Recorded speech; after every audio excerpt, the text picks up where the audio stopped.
2 Kings chapter 9.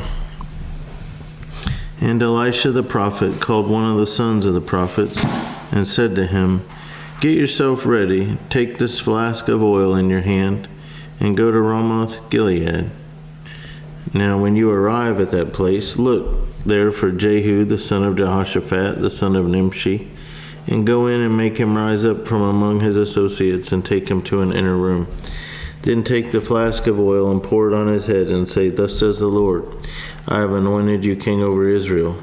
Then open the door and flee, and do not delay."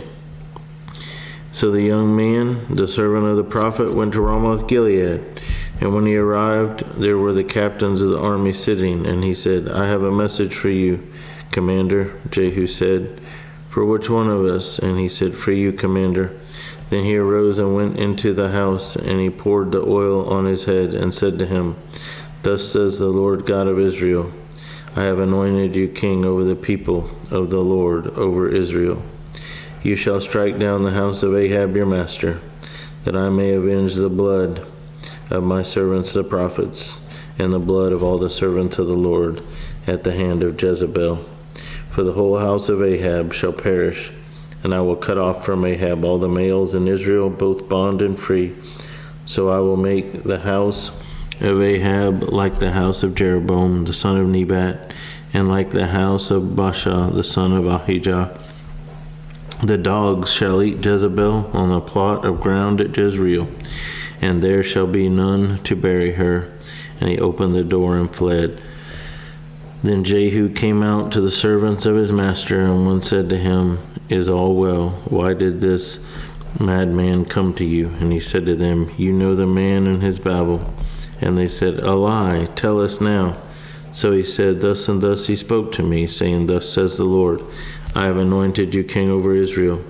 Then each man hastened to take his garment and put it under him on the top of the steps, and they blew trumpets, saying, 'Jehu is king.'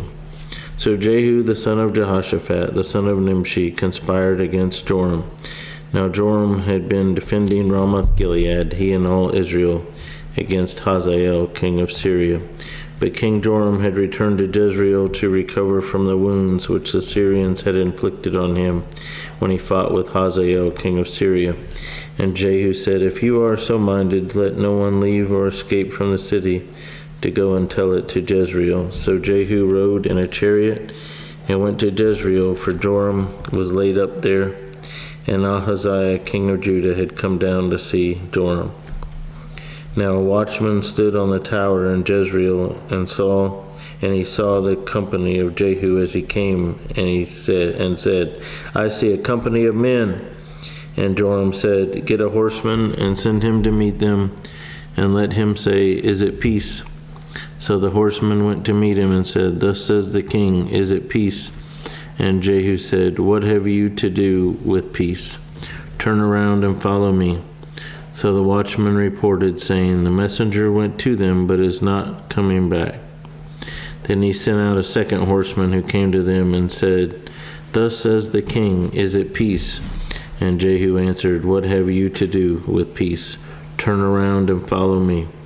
So the watchman reported, saying, "He went up to them and is not coming back, and the driving is like the driving of Jehu the son of Nimshi, for he drives furiously." Then Joram said, "Make ready," and his chariot was made ready. Then Joram king of Israel and Ahaziah king of Judah went out, each in his chariot, and they went out to meet Jehu, and met him on the property of Naboth the Jezreelite. Now it happened when Joram saw Jehu that he said, "Is it peace, Jehu?" So he answered, "What peace, as long as the harlotries of your mother Jezebel and her witchcraft are so many?" Then Joram turned around and fled, and said to Ahaziah, "Treachery, Ahaziah." Now Jehu drew his bow with full strength and shot Jehoram between his arms, and the arrow came out at his heart, and he sank down in his chariot.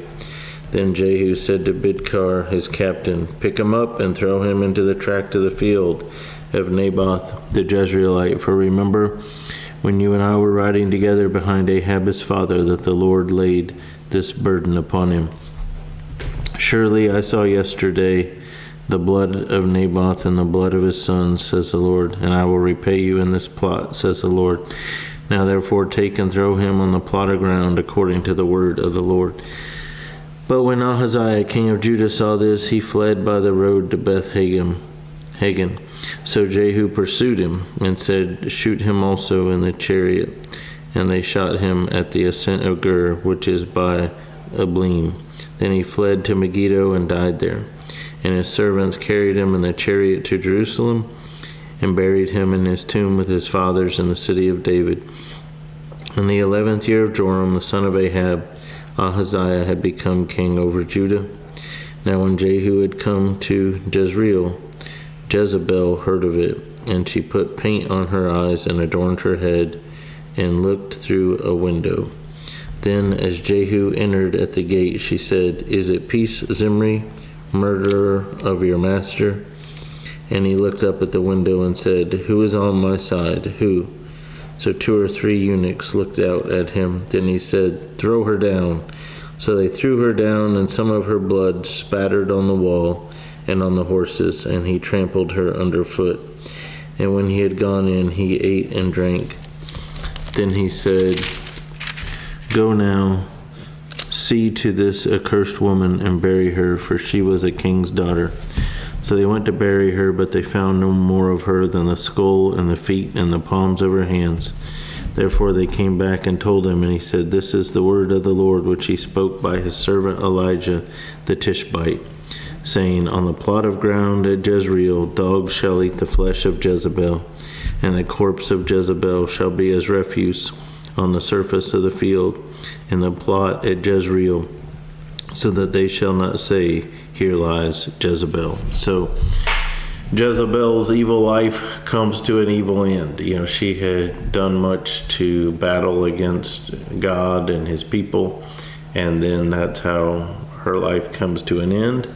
And then in eternity, she's in hell based on everything that we know about her. She always opposed God her entire life. And so even though she got away with it for a long time, that's how it ends for the evil and the wicked.